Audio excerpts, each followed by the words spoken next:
Përshëndetje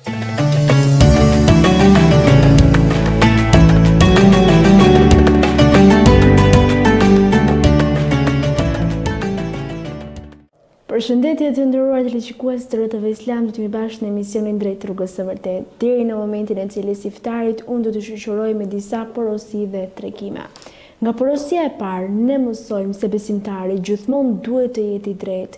Për Ibn Mesudit radiallahu anhu, transmetohet se pejgamberi alayhis salam ka thënë: "Keni kujdes që gjithmonë të jeni të drejtë, sepse e drejta çon drejt mirësisë, mirësia çon drejt në xhenetit.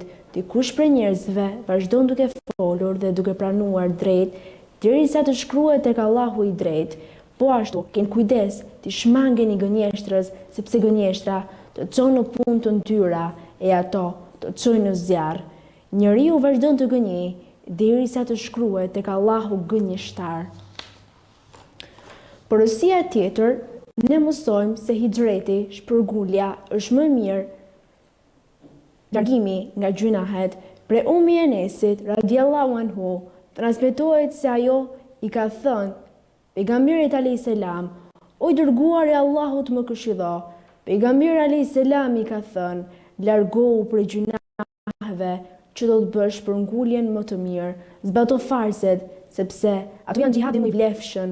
Përmende Allahun gjithmonë, sepse ti nuk mund të bësh ndonjë punë më të dashur tek Allahu përpos të përmendurit të tij sa më shumë." Ditën e djeshme ne folëm për historinë e Kabilit dhe Habilit. Natyra njerëzore është e pastur në origjinë. Thot Zoti në Kur'an, duke përshkruar atë që ndodhi mes Habilit dhe Kabilit më pas: "Ai e bindi vetëm për vrasjen e vëllaut dhe vrau atë." Ky verset tregon se e mira është natyrën e njeriu që në lindje, dhe njeriu që ta ndryshoj këtë të mirë në të keqe, ka nevojë ta bindë vetëm. Askush nuk lind gjunaqtar, askush nuk del nga barku i nënës kriminal, askush nuk lind alkoolist, askush nuk lind me dëshirën për të hapur syt kur kalon një femër rrugës. Kushdo që lind me një lloj bindjeje në vetvete. Ai vazhdon ta përziejë natyrën e tij të pastër me gjëra që e ndosin atë, derisa gjunahu fillon t'i duket i lehtë. Diçka e tillë ndodh me ne çdo ditë. Vazhdojmë ta bindim vetëm për të kryer diçka, derisa ta kryejmë. Vazhdojmë në këtë rrugë, derisa mos keni më frena për të frenuar vetëm. Është si tumori, i cili përhapet në gjithë trupin, nuk ka ilaç që ta shërojë. Ka njerëz që për të martuar me një vajzë kryejnë çdo lloj krimi derisa ta martohen me të. Të tjerë, për të kryer immoralitet, nuk lënë rrugën pa shfrytzuar derisa ta kryejnë. Ka të rinj që veprojnë gjunahe, të cilat nuk imagjinonin se në moshën 20 vjeçare do të mendonin për to. Megjithatë, duke menduar gjatë, duke shoqëruar me shoqëri të keqe, duke parë gjëra haram, ata i kanë vepruar gjëra të tilla. Thot Ibn Kaimi: "Dije se gjunahu fillon me një ide që të lind në mendje, të cilën duhet ta luftosh dhe ta largosh në mendje menjëherë. Thuaj: Eudhu billahi minash shaitanir rajim." Nëse nuk e largon, kjo ide do të kalojë në epsh, të cilën duhet ta luftosh menjëherë. Nëse nuk e bën, të kthehet në dëshirë dhe pasion, të cilën duhet ta luftosh. Nëse nuk e bën, do të kalojë në veprim, të cilën duhet ta luftosh. Nëse nuk e bën, do të kthehet në zakon, të cilën do e kish të vështirë të shkëputesh prej tij. Të luftosh një vezë të keq në fillim është më e lehtë pasi të rëndohet. Që në këto çaste vëlla dhe motër, sa herë që të vjen në mendje ide të keqe, luftoje menjëherë dhe largoje nga mendja, thuaj: Eudhu billahi minash shaitanir rajim. Nëse tashmë e ke vepruar diçka të keqe, pendohu menjëherë, bëj vepra të mira, lexo Kur'an dhe kur mos ju kthe më atij gjunahu. Mos e lejo të kthehet në zakon. Ruajo vëlla dhe motur nga këto hapa të shejtanit me qëllim që të mos përfundojmë si Gabili që vazhdoi të ndjej këto hapa derisa e vrau të vëllan. Si e vrau Kabili të vëllan? Thuhet se mor një gur të madh dhe e qëlloi me të në kokë. Gjithashtu thuhet se mbyti teksa ishte duke fjetur. Në Kur'an nuk përmendet mënyra se si e vrau, pasi është diçka e parëndësishme. Ai që ka rëndësi është se Kabili vrau të vëllan. Ne shohim sot në mjetet e informacionit që teksta komentojnë krime të ndryshme e përshkruajnë mënyrën se si ka ndodhur imtësisht. Diçka e tillë është e rrezikshme, pasi mëson të tjerë se si ta vënë në zbatim një krim të tillë, kurse Kurani nuk i ka kushtuar rëndësi fare mënyrës se si ndodhi krimi. Ai kushton rëndësi shkaqeve të krimit, ndëshkimit dhe pasojave të tij. E gjithë kjo histori, siç e kemi përmendur dhe në fillim, ishte të bënte me joshjen dhe provokimet e femrës. Po përse një vrasje ka të bëjë me joshjen dhe provokimet e femrës? Përse bëri Zoti këtë lidhje, duke ditur që një histori e tillë nuk do të përsëritet në të ardhmen? Kjo, pasi vrasja dhe joshjet e femrës janë të lidhur shumë ngushtë me njëra tjetrën dhe janë gjëra që do të përsëriten shumë shpesh gjatë historisë njerëzore. Organizata Botërore e Shëndetësisë pohon se numri i aborteve në vitin 1975 arrinte në 25 milion të kryera brenda atij viti. I njëjti studim u krye edhe në vitin 1984, do pas se numri i aborteve në këtë vit kishte arritur në 50 milion. Vallë, sa është numri i aborteve sot? A shihni se sa e lidhur është vrasja me joshjet e grave? Aborti është pasojë një shtatzanie e cila është shkaktuar nga një joshje. Dhe përfundoj me vrasje. Thot Kurani mbi Kabilin pasi kreu krimin, kështu ai u bë nga të humburit. Ajo se çfarë humbi Kabili në këtë krim na tregon profeti sallallahu alaihi wasallam në një thënie të tij: çdo njeri që vret padrejtësisht deri në ditën e Kiametit, një pjesë të gjunaut do e mbaj biri i Ademit. Për çdo njeri që do të vritet, Kabili do të mbaj përgjegjësi dhe do të marrë nga gjunahet e tij. Thot profeti sallallahu alaihi wasallam: kush shpik diçka të keqe, ai do të ketë gjunahun e tij dhe gjunahun e atyre që do e veprojnë pas tij deri në ditën e Kiametit. Nëse dikush do të fillojë duhanin pasi është ndikuar prej teje, dije se gjunahet e tij do të vendosen dhe në llogarinë tënde. Nëse ti bën diçka jo të mirë, përpiqu të paktën të mos ja mësosh dikujt tjetër. Ka njerëz që mburren me njëri tjetrin se kush e ka filluar alkoolin, duhanin në moshë të re.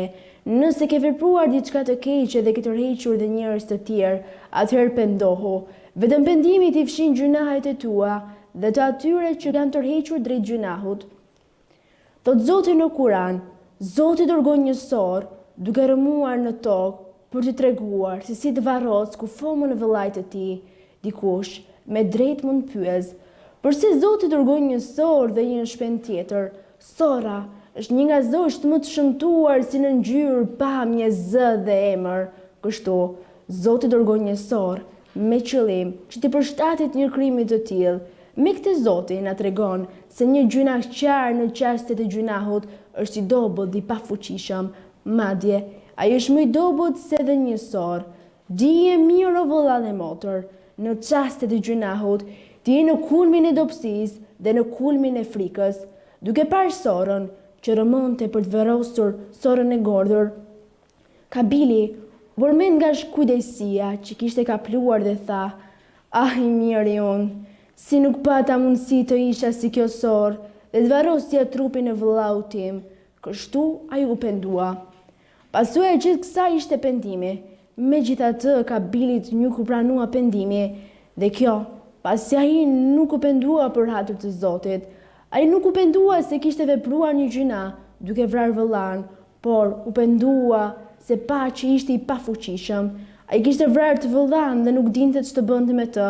Me kalimin e kohës, kufoma e tij filloi të dekompozohej dhe shpendët filluan të afroheshin pranë tij. Kur pa sorën që po rëmonte për të groposur sorën e gordhur, ai u dëshpëruar dhe u pendua. Por ishte pendim dobësie dhe pamundësie që të veproj si sora. Pendimi i pranuar nga Zoti është kur të pendohesh për hatër të tij dhe jo të pendohesh nga dobësia jote. Për të aftësuar më mirë këtë, në këtë pikë, le të marrim një shembull. Njëri paguan $100 për të vajtur një mbrëmje apo disko. Atje ndjen se nuk ka asgjë që e bën për të qenë i gëzuar dhe i lumtur. Për këtë, ai pendohet që vajti dhe shpenzoi $100. Këtij nuk i pranoi pendimi, pasi u pendua për paratë e shpenzuara dhe jo për hatër të Zotit. Versiti që pason fundin e historisë të dy djemve të Ademit a.s. është: për këtë shkak, Noa bëm ligj qifutëve që kush vret një njeri pa patur vrarë ai më parë ose shkaktuar shkatërim në tokë, konsiderohet sikur ka vrarë të gjithë njerëzimin. Pyetja që lind është pse në këtë verset përmenden vetëm qifutët dhe jo gjithë njerëzimi. Kjo për shkak se ajo që shtyu Kabilin të vrasë vëllain e tij ishte Zilia dhe Joshja. Populli që i nxit më shumë këto dy gjëra janë qifutët, ata njerëzit që vuajnë më shumë nga Zilia, sidomos për muslimanët, dhe gjithashtu janë njerëzit që i nxisin më shumë se kushdo tjetër, shturjet, joshjet. Për këtë Zoti përmend në veçanti qifutët në këtë verset. Për mbledhja atyre që tham, ruhuni nga joshjet, ruhu motor nga smira dhe vëlla, nga smira dhe Zilia, rëndësia e devotshmërisë, e cila është të gjej Zoti aty ku të ka urdhëruar dhe të mos të gjej aty ku të ka ndaluar. Ruhu që të mos veprosh diçka të keqe dhe t'u mësosh atë të tjerëve. Shko mirë me të afërtit, shko mirë me të afërmit dhe farefisin. Pendimi është për atër të Zotit dhe jo për diçka tjetër. Kabili, pasi vrau të vëllan, u largua në vendin ku vendos mes pasardhësve të tij. Filloi të përhapej shturja morale. Përfundimi i Kabilit nuk dihet, pasi nuk ka një hadith apo ajet Kurani që tregojë mbi fundin e tij, përveç hadithit të profetit sallallahu alaihi wasallam, të cilën e përmendëm dhe më herët kur thotë: çdo njeri që vret padrejtësisht deri në ditën e Kiametit, një pjesë të gjunahut do e mbajë biri i Ademit. Kështu që na mjafton kjo për të kuptuar fundin e tij si në këtë botë dhe në botën tjetër. Pas vdekjes së Kabilit, Ademi a.s. lindi një djalë tjetër të cilin e quajti Shith, që do të thotë dhuratë e Zotit. Ademi a.s.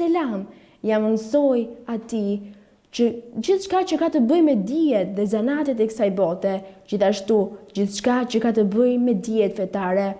Këtu dua të ndalemi pak dhe të analizojmë këtë çështje. Vallë, ç'mund të mësojë një profet i dërguar?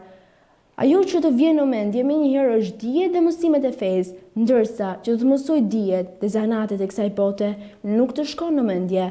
Por në të vërtetë, nga babai i njerëzimit, nuk kërkohej që të mësonte vetëm çështjet e fesë, duke lënë të vuajnë më pas në jetë nga padija.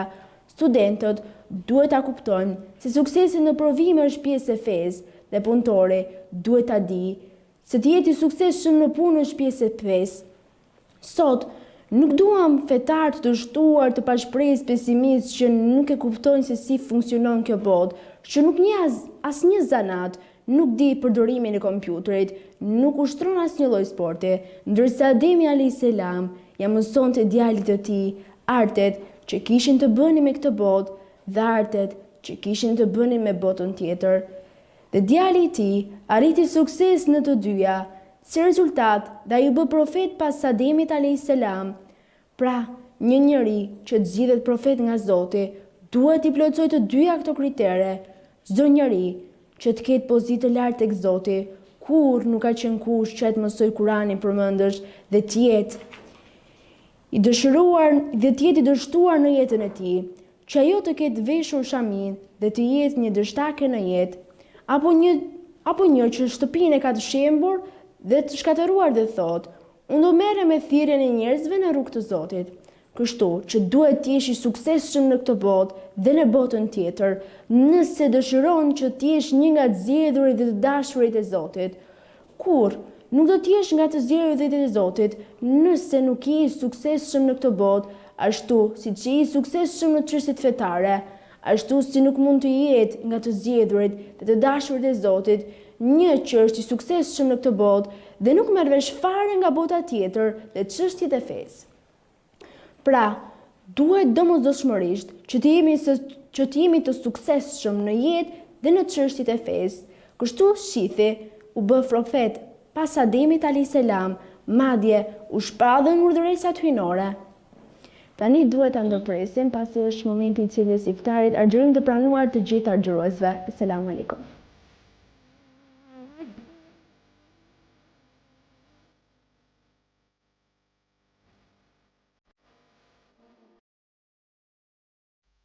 أشهد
حي